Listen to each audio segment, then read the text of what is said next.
Mas como devemos considerar a Cristo? Tal como Ele próprio se revelou ao mundo, segundo o testemunho que ofereceu a respeito de si mesmo.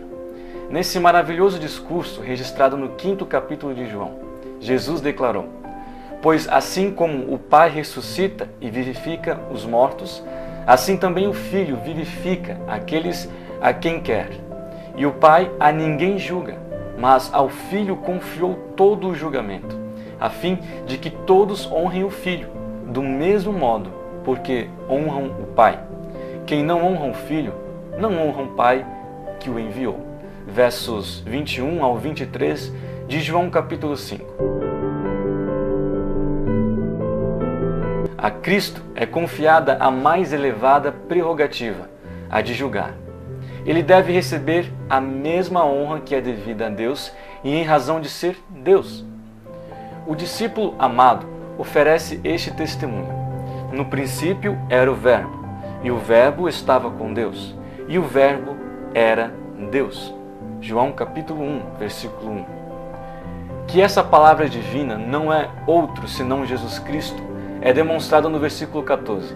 "E o Verbo se fez carne e habitou entre nós, cheio de graça e de verdade, e vimos a sua glória, glória como a do unigênito do Pai." A palavra estava no princípio. A mente do homem não pode assimilar as eras abrangidas nestas frases. Não é dado aos homens saber quando ou como o Filho foi gerado, mas sabemos que ele era a palavra divina. Não simplesmente antes de ter vindo à Terra para morrer, mas mesmo antes de ser criado o mundo.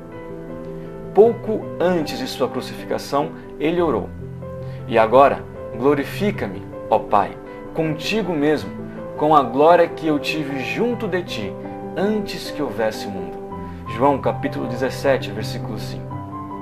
E mais de 700 anos antes de seu primeiro advento, a sua vinda foi assim predita pela palavra da inspiração: "E tu, Belém Efrata, pequena demais para figurar como grupo de milhares de Judá, de ti me sairá o que há de reinar em Israel, e cujas origens são desde os tempos antigos, desde os dias da eternidade." Sabemos que Cristo procedeu e veio do Pai.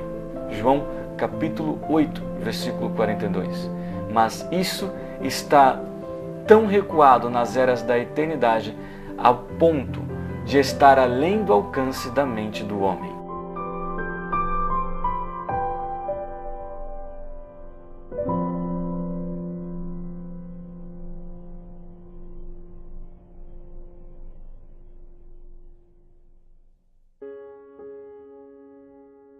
Em muitos lugares da Bíblia, Cristo é chamado de Deus. O salmista declara: "Fala o poderoso, o Senhor Deus, e chama a terra desde o levante até o poente. Desde Sião, excelência de formosura, resplandece Deus. Vem o nosso Deus e não guarda silêncio. Perante ele arde um fogo devorador. Ao seu redor esbraveja grande tormenta. Intima os céus lá em cima e a terra para julgar o seu povo. Congregai os meus santos, os que comigo fizeram aliança por meio de sacrifícios. Os céus anunciam a justiça, porque é o próprio Deus que julga." Salmo capítulo 50, versículo 1 ao 6. Que essa passagem faz referência a Cristo pode ser percebido, primeiro, pelo fato já aprendido de que o todo julgamento é atribuído ao Filho, e, segundo, pelo fato de que é por ocasião do segundo advento de Cristo que ele envia os seus anjos para reunir os seus eleitos dos quatro ventos. Mateus capítulo 24, versículo 31. Vem o nosso Deus e não guarda silêncio. Não. Pois quando o próprio Senhor desce do céu, será ouvida a voz do arcanjo e ressoada a trombeta de Deus. 1 Tessalonicenses capítulo 4, versículo 16. Essa voz será a do Filho de Deus, a ser ouvida por todos que estão em suas sepulturas e que fará com que delas saiam. João, capítulo 5, versículo 28 e 29. Em companhia dos justos vivos, eles serão reunidos no ar para encontrar ao Senhor, para estarem para sempre com Ele. E isso constituirá a nossa reunião com Ele. 2 Tessalonicenses capítulo 2, versículo 1. Comparar com o Salmo 50, versículo 5, Mateus 24, versículo 31 e 1 Tessalonicenses capítulo 4, versículo 16. Perante ele arde um fogo devorador. Ao seu redor esbraveja grande tormenta. Pois quando o Senhor Jesus for revelado no céu com os seus poderosos anjos, será em chama de fogo, tomando vingança contra os que não conhecem a Deus e contra os que não obedecem ao Evangelho do nosso Senhor Jesus. 2 Tessalonicenses capítulo 1, versículo 8. Assim sabemos que o Salmo 50, do verso 1 ao 6, é uma vívida descrição da segunda vinda de Cristo para a salvação do seu povo. Quando ele vier, será como um Deus poderoso. Comparar com Abacuque, capítulo 3. Este é um de seus títulos legais. Muito antes do primeiro advento de Cristo, o profeta Isaías falou essas palavras de conforto para Israel. Porque um menino nos nasceu, um filho se nos deu, o governo está sobre os seus ombros, e o seu nome será Maravilhoso, Conselheiro, Deus Forte, Pai da Eternidade, Príncipe da Paz. Isaías, capítulo 9, versículo 6. Estas não são simplesmente as palavras de Isaías, são palavras do Espírito de Deus. Dirigindo-se diretamente ao seu filho, Deus o chamou pelo mesmo título. No Salmo 45, versículo 6, lemos essas palavras: O teu trono, ó Deus, é para todo sempre. Cetro de equidade é o cetro do teu reino. O leitor casual pode considerar isso simplesmente a atribuição de louvor do salmista a Deus. Mas quando nos volvemos ao Novo Testamento, descobrimos tratar-se muito mais do que isso. Descobrimos que Deus, o Pai, é quem fala e que está se dirigindo ao Filho, chamando-o de Deus. Ver Hebreus capítulo 1, versículo 1 ao 8. Esse nome não foi dado a Cristo em consequência de alguma grande realização, mas é seu por direito de herança. Falando de poder e grandeza de Cristo, o autor de Hebreus declara que muito melhor do que os anjos, porque tornou-se superior aos anjos, quanto herdou mais excelente nome do que eles. Hebreus capítulo 1, versículo 4. Um filho sempre por direito leva o nome do Pai. E Cristo, como filho unigênito, tem por direito o mesmo nome. Um filho também é, em maior ou menor grau, a reprodução do Pai. Tem, em alguma medida, os aspectos e características pessoais de seu pai. Não perfeitamente, porque não há reprodução perfeita entre os seres humanos. Mas não há imperfeição com Deus, ou em qualquer de suas obras, e assim, Cristo é a expressa imagem da pessoa do Pai. Hebreus capítulo 1, versículo 3. Como filho do Deus que tem existência própria, ele tem por natureza os atributos da divindade. É verdade que há muitos filhos de Deus, mas Cristo é o Filho unigênito de Deus e, portanto, o Filho de Deus num sentido em que nenhum outro ser jamais foi ou poderá ser. Os anjos são filhos de Deus, como o foi Adão. Jó, capítulo 38, versículo 7. Lucas, capítulo 3, versículo 38. Por criação. Os cristãos são os filhos de Deus por adoção. Romanos, capítulo 8, versículo 14 e 15. mas Cristo é o Filho de Deus por nascimento. O autor de Hebreus, adicionalmente, mostra que a posição do Filho de Deus não é uma a que Cristo haja sido elevado, mas sim uma a que tem por direito. Ele declara que Moisés foi fiel em toda a casa de Deus, como um servo. Cristo, porém, como filho sobre a sua casa. Hebreus capítulo 3, versículo 6. E ele também declara que Cristo é o edificador da casa. Versículo 3. E ele, quem constrói o templo do Senhor e se reveste de glória. Zacarias capítulo 6, versículo 12 e 13. O próprio Cristo ensinou no modo mais enfático que é Deus. Quando o jovem chegou a ele para perguntar: Bom mestre, que farei para herdar a vida eterna? Jesus, antes de responder a pergunta direta, disse: Por que me chamas bom? Ninguém é bom senão um só, que é Deus.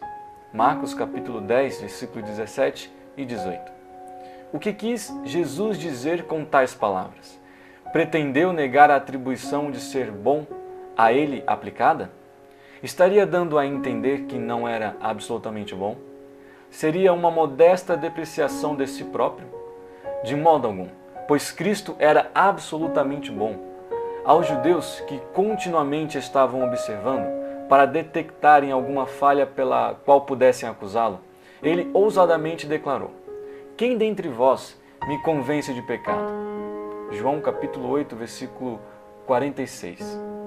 Em toda a nação judaica, homem algum poderia ser encontrado que tivesse jamais visto a ele fazer algo, ou ouvi-lo pronunciando uma palavra que tivesse a mínima semelhança com o mal.